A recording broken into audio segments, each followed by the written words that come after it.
Hey guys, welcome back to my channel! Another day, another luto na naman. Kaya tara, samahan niyo ako. Let's go!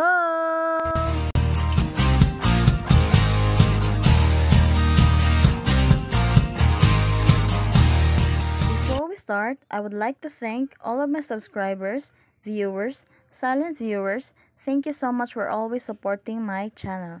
Your support, guys, are very much appreciated. And for the list of ingredients and measurements, please check the description below.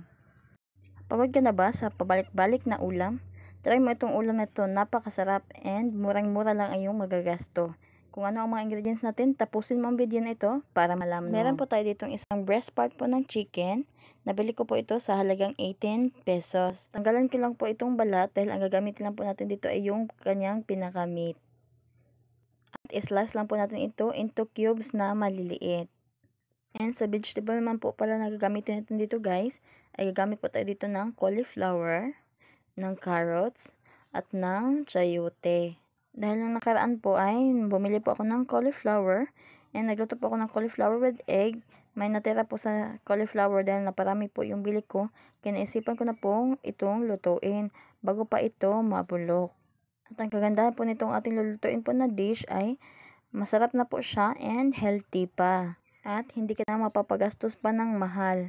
Kaya kung ikaw naghahanap ka ng bagong ulam na siguradong masarap, try nyo po itong lutuin.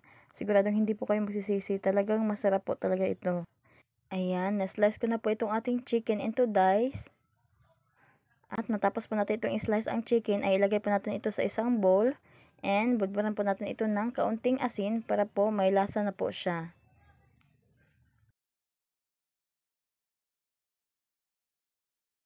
Pagkatapos ko itong budburan ng asin ay halo-haloin na po natin ito para manuot talaga yung nilagay nating pampalasa. And dito naman meron po tayo ditong shrimp. Nabili ko po ito sa halagang 30 pesos. Ayan, hiniwa ko lang po yung ating shrimp. And by the way guys, binalatan ko po yan bago po natin ito hiwain. And maglalagay po din po tayo dito ng fish ball. Kung meron po kayong squid ball or squid roll, mas masarap po yun guys or mas maganda. Pero ako wala po ako nakitang squid roll or squid ball po doon sa palengke nung bumili po ako. Kaya ito na lang po yung naisipan kong bilhin itong fish ball. And luckily, yung nabili kong fish ball guys ay masarap din po siya. Kaya okay na rin po ito. Ayan, ilagay po natin ito sa bowl and maghiwa na po tayo ng gulay. Ayan, gagamit po tayo dito ng chayote. Nabalatan ko na po ito guys, and hiwain na po natin ito ng pataas.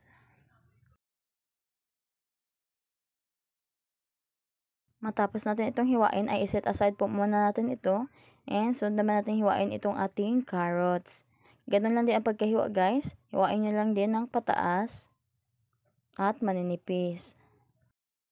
At kung nakarating ka na sa part na ito, please paki-like naman po yung ating channel, paki-subscribe na rin, and please click the notification bell para lagi kang updated sa aking mga susunod pang video.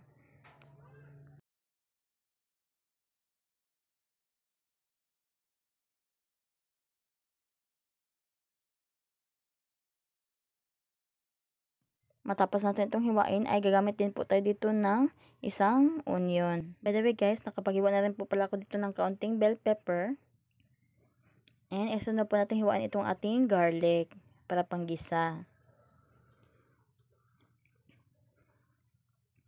Ayan, nakapagpainit na ako dito ng kawali. And naglagay na rin po ako dito ng mantika. Pag mainit na po yung mantika, pwede na po natin ilagay itong ating bawang. Isutay lang na po natin itong ating bawang until po mag light golden brown. Pag okay na ay pwede natin ilagay itong ating sibuyas. Gisahin lang natin ito. At pag okay na, pwede na po natin ilagay itong ating kaunting bell pepper. Kapag okay na ito, ay pwede natin ilagay itong ating minarinate na chicken. Ayan, haluin lang po natin ito ng mabuti.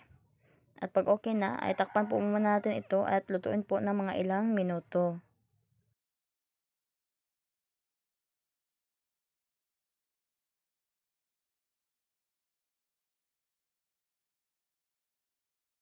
Ayan, okay na po itong ating chicken. Pwede na po natin ilagay yung ating hiniwa kanina na shrimp. Ayan, gisahin lang din po natin ito. Madali lang po maluto itong ating shrimp. Kaya kaunting halo-halo lang guys. And ilagay na natin yung ating hiniwa kanina na fishball. Ayan, i-mix na po natin ito. Ayan, okay na po yan. Bugburan po natin ito ng asin bago po natin ito takpan. Para po magkaroon na po ng lasa yung ating iba pang mga sangkap.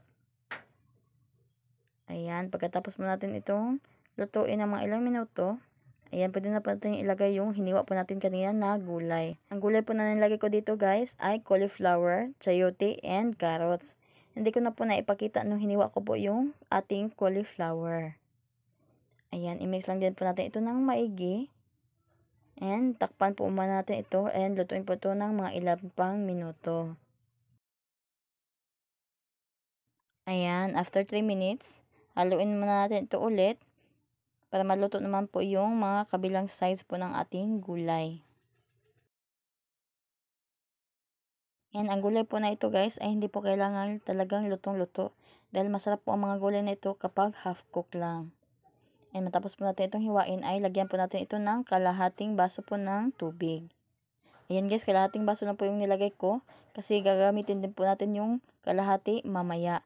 Tapusin mo lang po ang video nito para malaman mo po kung para saan yung kalahating baso po na tinira natin. Ayan, maglalagay din po pala tayo dito ng kaunting repolyo. Mas masarap po ito pag may kaunting repolyo guys. And isa rin po sa paborito kong gulay itong repolyo. Kasi pwede po siyang panghalo kahit saan. Pwede rin siyang panghalo sa nilaga. Kaya nga minsan guys ay naisipan ko talagang magtanim po ng repolyo. Kaso talaga yung lupa po talaga dito ay hindi po talaga gaano kagandahan. Kaya baka hindi po ako makapagpatubo nito.